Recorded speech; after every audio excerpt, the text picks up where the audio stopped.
Durante esse mês de maio, com certeza, nós vamos conhecer melhor muitas famílias da igreja, né? A gente conhece, às vezes, o esposo, a esposa, mas não sabem que são da mesma família. Com certeza, a gente vai fazendo essas conexões. E ore ao Senhor e traga a sua família durante este mês. Na verdade, provavelmente, nós vamos falar sobre família não só em maio, mas pela minha perspectiva aqui, mesmo no mês de junho, a gente ainda vai sobrar alguma coisinha para o mês de junho, tá certo? Então, vocês já se preparem. Não serão todos os sermões, né, mas pela manhã vamos estar falando sobre esse tema. Há 8 anos atrás, em 2014, eu trouxe aqui na igreja uma série de mensagens com o tema Família, o papel de cada um. E se naquela época esse tema era necessário, parece que hoje ainda mais, porque os desafios para compreender o papel de cada um na família são atualíssimos. Então hoje nós vamos revisitar alguns daqueles textos, acrescentar novas perspectivas, e esse vai ser o tema que vai nos guiar nos próximos domingos. Porque este é um problema real. Nós vemos, por exemplo, os filhos, às vezes pequenos, mandando e desmandando em casa.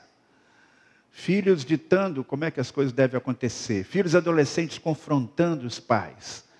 Pais, muitas vezes, sem saber que tipo de orientação dar aos seus filhos. E vemos essa dificuldade não apenas no relacionamento entre filhos e pais, nós vemos essa dificuldade muitas vezes no relacionamento conjugal. Qual é o papel do homem? Qual é o papel da mulher nos nossos dias? Há 70 anos atrás, eu ainda não era nascido, mas a gente sabe que na década de 50 e talvez nos anos seguintes, os papéis na família, os papéis do casal eram muito bem definidos. O homem era o provedor, ele trabalhava fora, ele se esforçava por trabalhar fora e trazer o sustento para dentro de casa. E a mulher cuidava da casa e dos filhos. Os meninos eram estimulados a estudar, trabalhar. As meninas a aprender as coisas de casa e algumas tinham a possibilidade de estudar até o normal. Lembra do normal? Era assim, uma maravilha. A moça que tinha o normal estava bem preparada para a vida, né? Ia poder ajudar os filhos nas tarefas domésticas, nas tarefas de casa. E os papéis eram muito bem definidos. Geralmente os casais tinham muitos filhos, até porque naquela época não havia os meios anticoncepcionais que surgiram na década de 60, e preservativos e tantos outros cuidados. A configuração da família era completamente diferente. Era uma família geralmente muito grande. E os papéis eram muito claros. Não é que não houvesse problemas nas famílias, mas não eram os tipos de problemas, muitas vezes, que nós enfrentamos hoje. Quando, em muitos aspectos, há uma certa dúvida, há uma confusão sobre qual é o papel de cada um dentro de casa.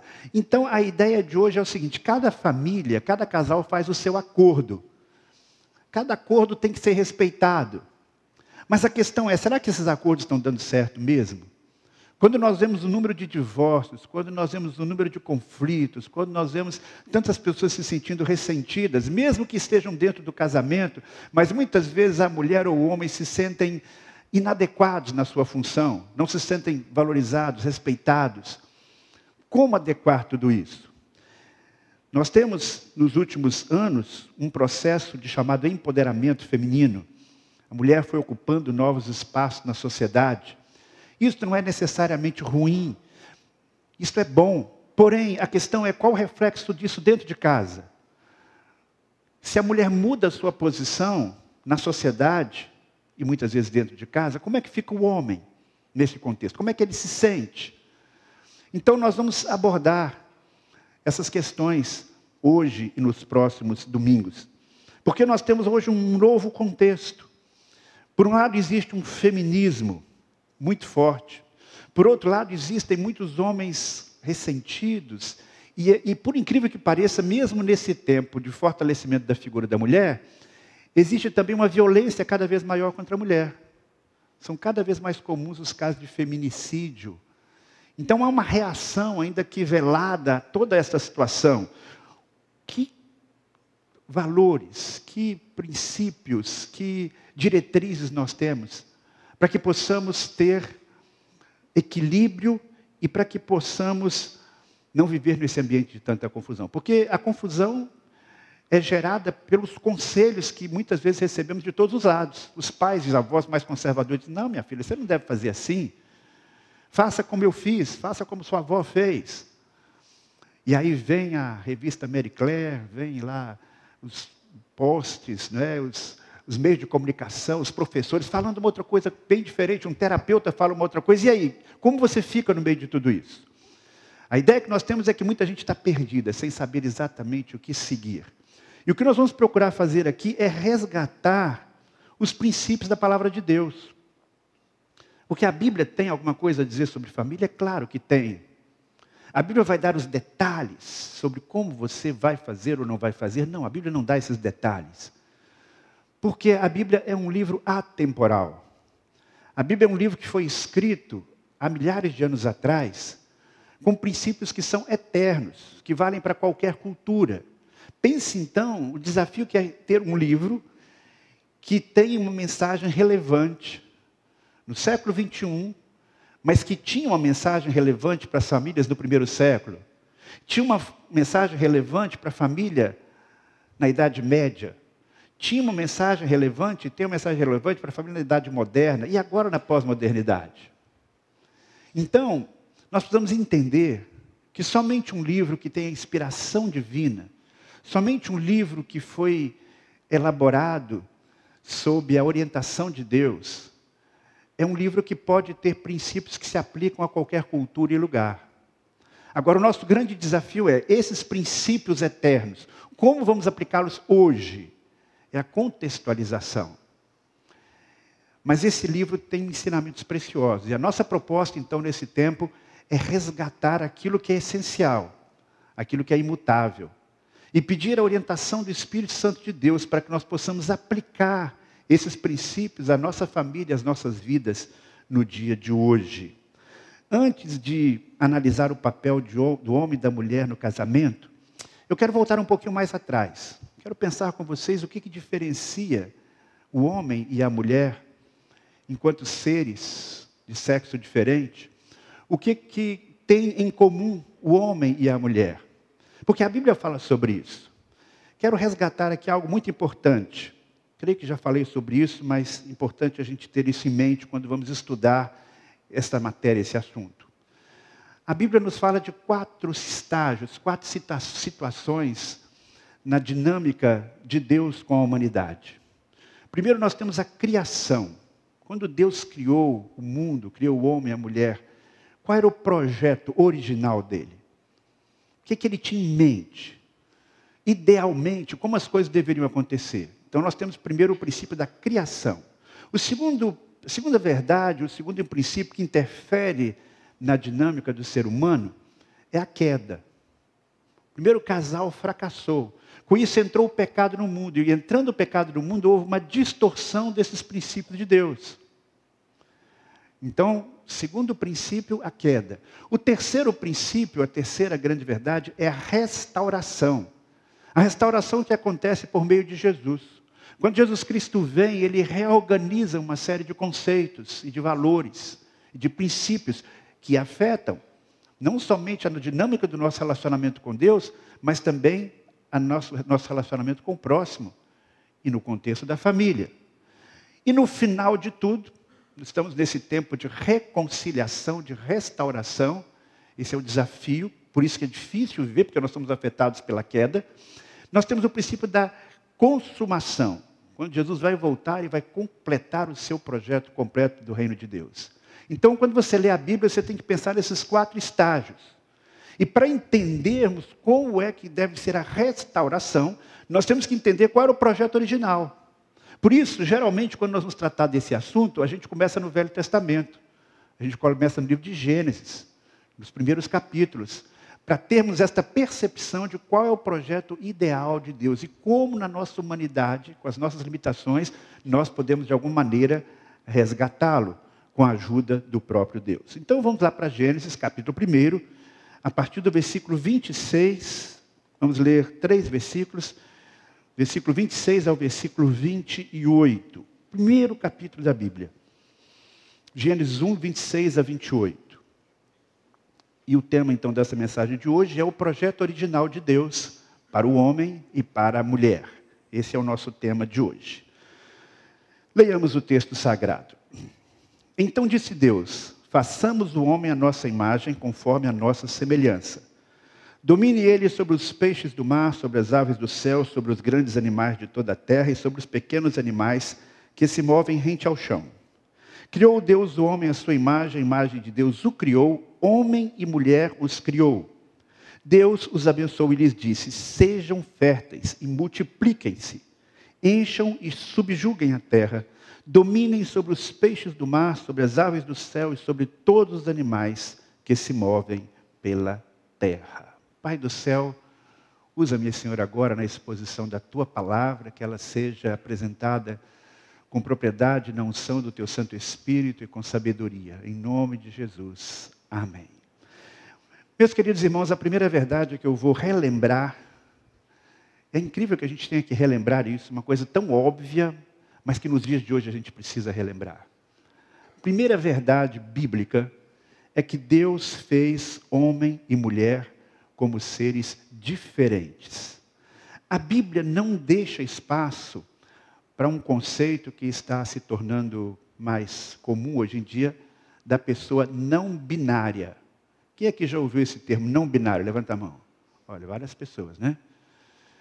Não binário. O que é a pessoa não binária? Eu fui procurar uma definição, olha só a definição que eu encontrei, viu? Presta atenção, não é uma definição bíblica.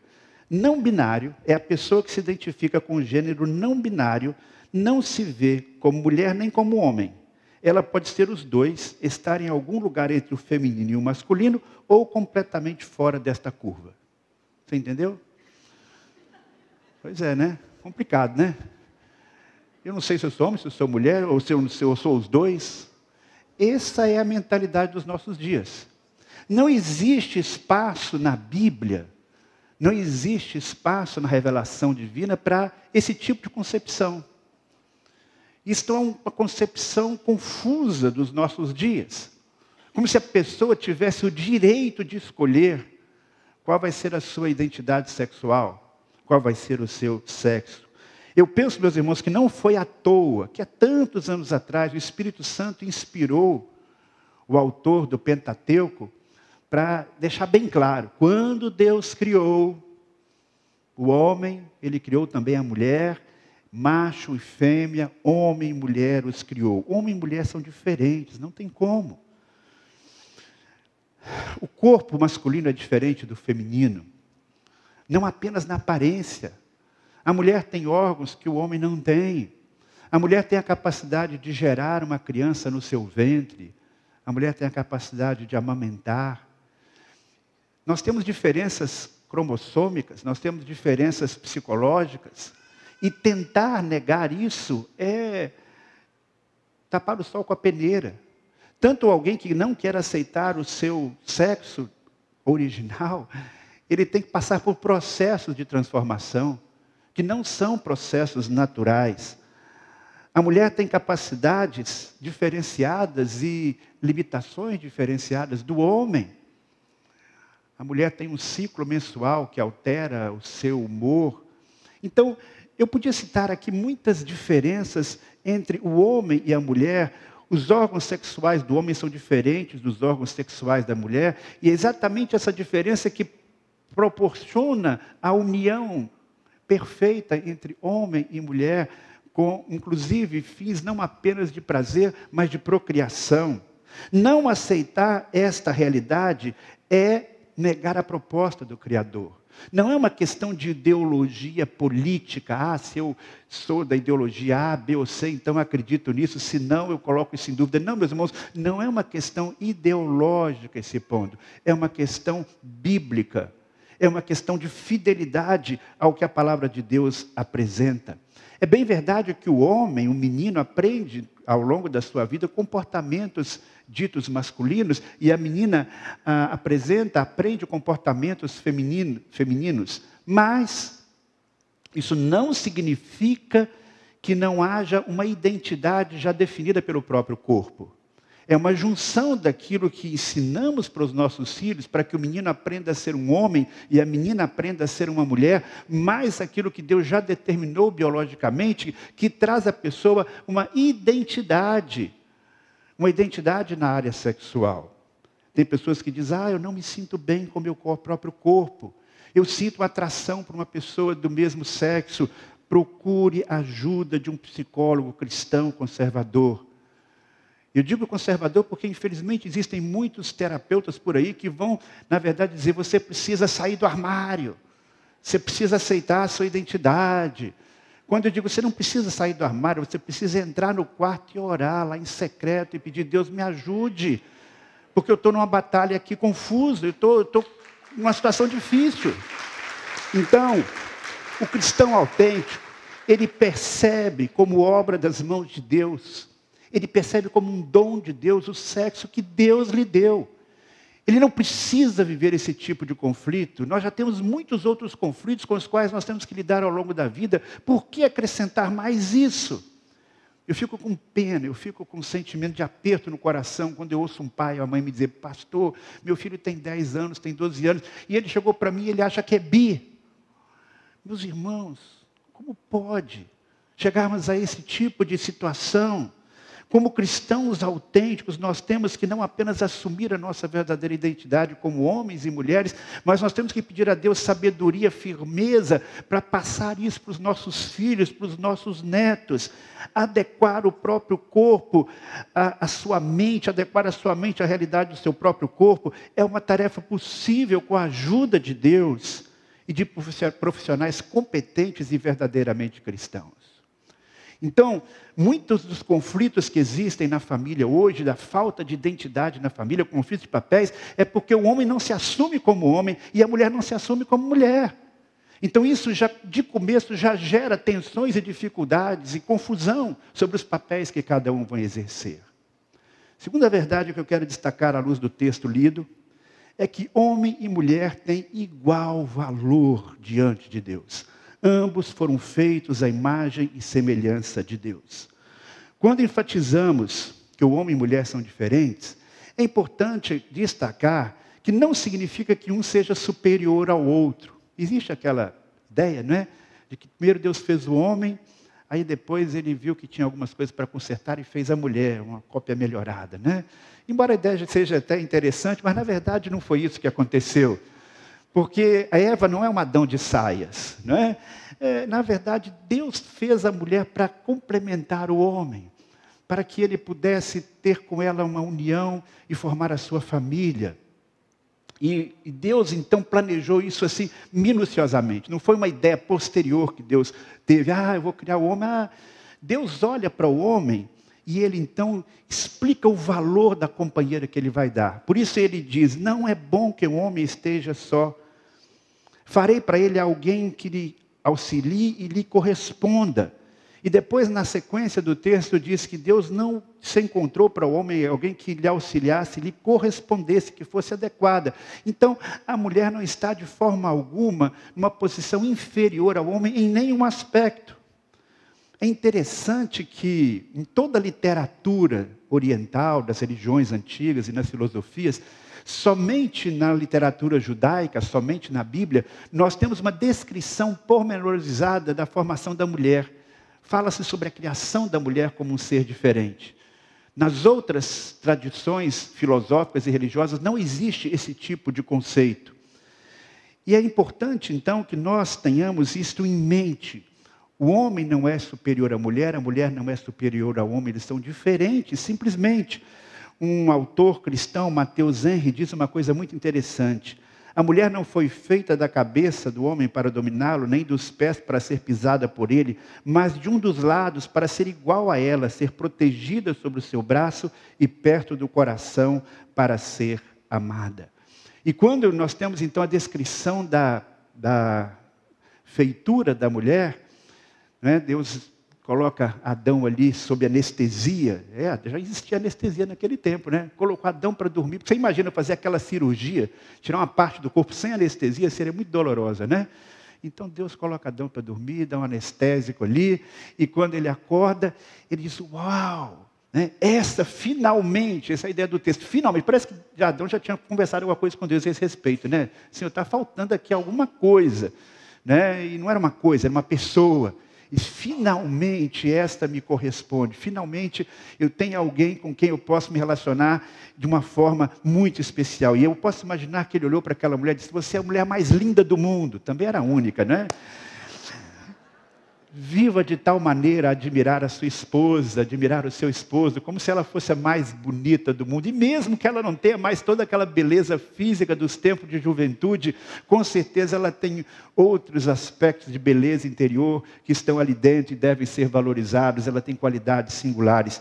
Por outro lado, nenhum de nós deve se sentir inferiorizado ou penalizado com o sexo que recebeu. Né? Às vezes a gente vê alguém dizendo assim, poxa vida, uma mulher, eu estou muito sobrecarregada, eu não aguento mais as coisas, eu queria ter nascido era homem, que a vida do homem é mais fácil. Já fez essa queixa alguma vez? Talvez você nunca tenha expressado isso, mas talvez tenha pensado isso, né? E talvez o homem tenha dito, puxa vida, quem sabe, né, a situação da mulher é mais tranquila, eu aqui me ralando de trabalhar, ela tranquila lá em casa, sem grandes preocupações. Não, meu irmão, não pense isso, minha irmã, não pense isso. Cada um de nós tem os seus próprios desafios. E cada um de nós deve dizer, Senhor, muito obrigado, porque eu fui, e a minha esposa foi, o meu cônjuge foi criado à tua imagem e semelhança, ambos têm a mesma alma, ambos têm a mesma possibilidade de conexão com Deus. Por isso que a Bíblia diz que diante de Deus não há homem nem mulher, porque nesse aspecto todos estão igualmente valorizados por Deus e são presentes de Deus um para o outro. Então, você, mulher, se orgulhe e agradeça a Deus pelo sexo que Deus lhe deu e por sua feminilidade. E você, homem, também, seja grato a Deus por este dom que o Senhor lhe dá. Para que o homem exerça bem o seu papel na família, ele precisa então assumir a sua masculinidade. Sou grato a Deus porque Deus me fez assim. Eu não sou superior nem inferior à mulher. E a mulher igualmente deve dizer, eu te agradeço, Deus, porque o Senhor me fez mulher. Se este homem é um homem casado, ele vai ter o desafio de conciliar as suas responsabilidades profissionais com o seu cuidado como esposo e como pai, se ele for pai. Se esta mulher é casada, ela vai ter a responsabilidade de conciliar as suas responsabilidades fora do lar com as suas responsabilidades em casa e com o seu marido. Então valorize este dom que Deus lhe deu, o dom da sexualidade. Deus não deu a nenhum de nós um sexo indefinido. E que você possa dizer, Senhor, eu te agradeço, porque eu sei que eu fui formado à tua imagem e semelhança. Deus aparece na Bíblia como uma figura masculina, é pai. Mas quando nós vemos os atributos desse Deus Pai, nós vemos um coração materno em Deus. Tanto assim que quando a gente fala, por exemplo, do amor mais sublime que existe na terra, o amor de uma mãe por um filho, nós conectamos também esse amor com Deus, porque em Deus, Deus não é um ser sexual, Deus é um ser assexuado. E Ele tem então esses atributos e compartilha tanto com o homem quanto com a mulher. Em terceiro e último lugar, homem e mulher receberam de Deus o mandato cultural. Gosto muito desse termo, eu gosto muito dessa ideia. Já trouxe essa ideia aqui, mas eu preciso relembrá-la hoje. E esse texto que nos traz o chamado mandato cultural, está nesse texto que nós lemos, não é? Deus os abençoou e lhes disse, sejam férteis, se multipliquem, se enchem, subjuguem a terra, dominem sobre os peixes do mar, sobre as aves do céu, sobre todos os animais que se movem sobre a terra. Ou seja, Deus deu ao homem e à mulher. Observe que o tempo verbal aqui está no plural. Não foi apenas ao homem. Primeiramente fala sobre o homem, mas depois diz, homem e mulher os criou, a imagem de Deus os criou. E na sequência, os verbos estão no plural, indicando que esse é um privilégio, uma responsabilidade, tanto do homem quanto da mulher. Deus concede ao casal a capacidade de ser parceiro de Deus com a obra da criação. Se Deus não tivesse dado ao homem esta capacidade, nós ainda estaríamos na idade da pedra. Nós ainda estaríamos morando nas cavernas. Foi Deus que deu ao homem a matéria-prima, que é o universo, que é o planeta Terra, e deu ao homem e à mulher a inteligência para transformar, para aprimorar a obra de Deus. Por isso que nós temos esse ambiente aqui. Num ambiente de calor, nós temos o ar-condicionado. Num ambiente que à noite pode estar escuro, nós temos a energia elétrica. Todo o desenvolvimento tecnológico e todo o conforto que existe no mundo está atrelado ao homem ter obedecido esse mandamento. Só que muitas vezes esse mandamento é obedecido de uma forma errada. Porque muitas vezes não há um domínio sábio. Por isso nós temos a exploração da natureza, por isso nós temos os problemas ecológicos, porque o homem extrapolou esse poder. Ele tem esse poder. O ser humano não é o ser humano mais forte, não é o ser vivente mais forte na face da terra, nem nos mares. Fisicamente, ele é inferior a muitos outros animais. Mas, quando você pensa na capacidade que Deus deu ao homem e à mulher de pensar, de raciocinar, de criarem cultura, de dominarem todos os outros animais, então nós vemos que essa capacidade é dada ao homem e à mulher. Historicamente, os homens assumem um papel de proeminência, porque exatamente houve essa divisão entre os homens lá fora e as mulheres em casa. Mas nós sabemos que esta realidade tem mudado nos últimos anos, nos últimos séculos, por assim dizer. E aí então, esta ordem que Deus colocou lá no Jardim do Éden, hoje ela pode ser desenvolvida em sua plenitude, porque o homem e a mulher são igualmente coroa da criação. No passado, o trabalho dependia muito da força bruta, e o homem, sendo na sua maioria mais forte fisicamente, assumiu um papel de protagonismo. Mas hoje em dia a realidade é diferente, porque as tarefas físicas mais pesadas, elas não são feitas mais manualmente, elas são feitas por intermédio de máquinas, e atrás de uma máquina, tanto um homem quanto uma mulher podem operar com a mesma competência. Então, fora do contexto do casamento, homem e mulher não têm papéis diferentes no mercado de trabalho. A sua filha pode ser quem ela quiser ser, o seu filho pode ser quem ele desejar ser, desde que, sendo casado, cada um respeite as suas responsabilidades específicas dentro do contexto do casamento. O homem, então, não é mais inteligente que a mulher, e a mulher necessariamente não é mais inteligente que o homem. Eles têm algumas habilidades específicas maiores, até porque hoje existe o conceito de múltiplas inteligências. Há algumas características que são mais masculinas e outras mais femininas, mas isto não significa que haja uma superioridade de um sobre o outro no conjunto da vida e do ser.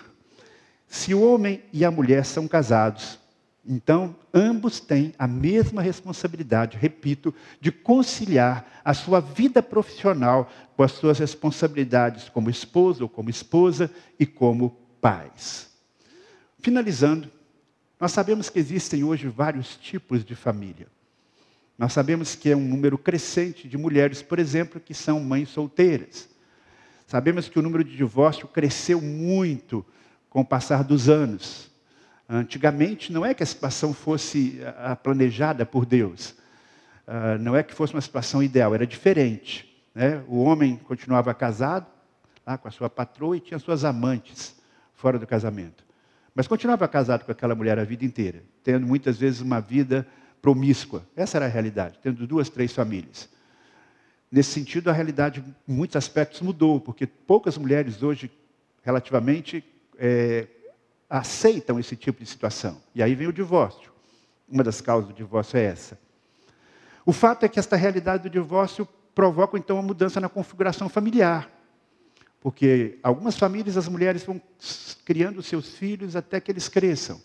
Outras vezes, essa mulher divorciada se casa e contrai um novo casamento. E, às vezes, esse seu marido também é divorciado. E aí vem com seus filhos. Então, nós temos uma nova composição familiar que não existia no passado. Não representa o ideal de Deus, mas é uma realidade. E nós temos que entender que ali está uma família que pode ser plenamente restaurada e abençoada e ser uma família frutífera. Mas isso não significa que as mudanças que nós passamos podem nos levar a qualquer tipo de configuração familiar. Não é possível isso. Mas esta é a realidade que está querendo se impor sobre nós. Hoje nós temos a realidade de casais gays adotarem crianças, ainda que não seja legalmente aceito completamente, mas isso já é uma realidade. Você já ouviu falar em trisal? Quem já ouviu falar aqui em trisal? Muita gente não ouviu. É uma das coisas mais absurdas, mas que infelizmente vai crescer. O homem, principalmente, ter mais de uma mulher, isso é uma coisa que vem desde muitos anos. A diferença que existe hoje é que nesse relacionamento, que eles querem que seja uma família, querem ser reconhecidos como família, um homem se relaciona ao mesmo tempo com 2 mulheres dentro da mesma casa. O relacionamento íntimo acontece entre eles 3 ao mesmo tempo. Ou às vezes acontece de 2 homens com uma mulher. E se você procurar na internet, você vai ver, isso é normal. Daqui um dia vai ter uma matéria no Fantástico. Daqui a algum tempo vão colocar isso numa novela. Pode ter certeza, é uma questão de pouco tempo. Eles querem explicar que isso é uma família que é normal, que você tem que ter a mente aberta. E tem gente que quer ter essa experiência, então fica se inspirando nessas pessoas. Como é que eles conseguem viver isso? Meus irmãos, isso não representa o projeto de Deus em lugar nenhum, de forma alguma. Mas isso que para a gente é uma coisa absurda, para o seu filho, para o seu neto, daqui a algum tempo ele pode considerar como algo normal e aceitável. Se você não for firme, se você não mostrar para ele os princípios da palavra de Deus, se você não inculcar nele esses valores, que o projeto de Deus para a família não é o melhor projeto, é o único projeto viável. Fora disso é confusão, é crise de identidade. Imagine uma criança que nasce nesse contexto, que é adotada nesse contexto, de um trisal. Quem vai ser o seu pai? Quem vai ser a sua mãe? Que referencial ele vai ter? Por isso, meus irmãos, quando nós exercemos bem o nosso papel, o papel que Deus designou para nós, nós nos tornamos uma referência de que o projeto de Deus é viável. Eu não tenho a ilusão de, mesmo tendo uma nação com muitas pessoas que se dizem cristãos, que nós vamos conseguir impor esta visão cristã na sociedade. Eu não tenho essa ilusão. Lamentavelmente, eu acho cada vez mais difícil. Porque as forças do mal, nesse sentido, são muito grandes. Mas eu tenho uma esperança, eu tenho um desejo, eu tenho uma oração, de que o povo de Deus seja diferente. Porque o grande problema é quando o povo de Deus começa a aceitar isso como sendo uma possibilidade, como sendo algo normal, como sendo algo que nós devemos tolerar dentro das nossas casas, dentro do nosso contexto. Não é possível. Não é possível. Precisamos mostrar que o projeto de Deus é o melhor, não apenas no discurso, mas quando nós vivemos bem em família, dentro desse modelo que Deus planejou, quando nós mostramos que esse modelo é viável, que é possível ser feliz dentro das normas estabelecidas originalmente por Deus. Então, nós estamos dando um testemunho, nós estamos ensinando os nossos filhos que é possível, que é viável.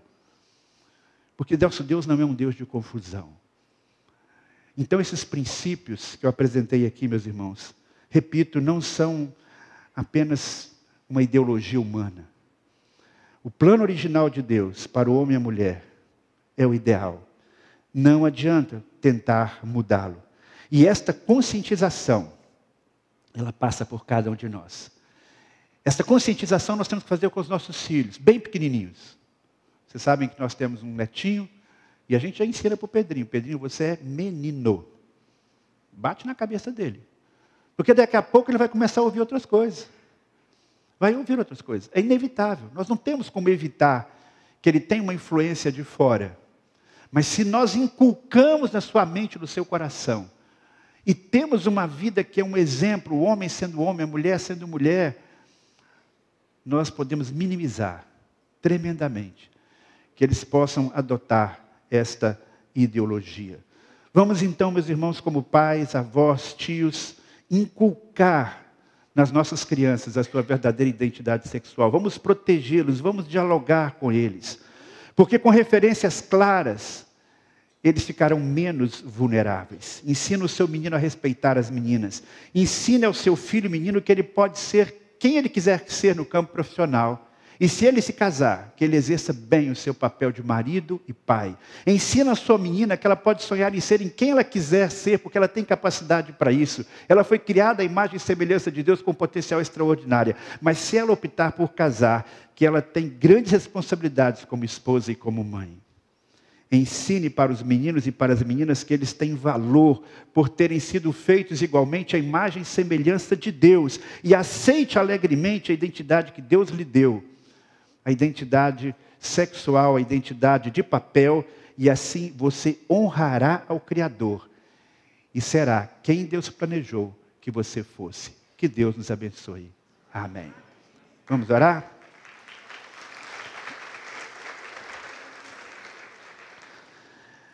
Querido Pai do céu, nós vivemos um tempo de grande confusão. Mas nós queremos que o Teu Santo Espírito e a Tua Palavra nos mostrem o caminho a seguir. Dá-nos coragem, sabedoria, para vivermos esses princípios. E eu te peço, Pai, que o Teu Santo Espírito nos conduza nessa jornada, durante esse período, em que vamos relembrar aquilo que a Tua palavra nos traz com tanta clareza, Pai. Que possamos ser homens e mulheres segundo o Teu coração, que possamos ser uma referência para os nossos filhos, para os nossos netos, e que eles tenham orgulho de nós e que eles tenham um modelo a seguir, que eles possam ser convencidos especialmente pelo Teu Santo Espírito e pelo nosso exemplo, Pai. Ajuda-nos a viver o Teu projeto original em plenitude, mesmo nesses tempos tão difíceis. É o que eu te peço para as nossas vidas, em nome de Jesus. Amém.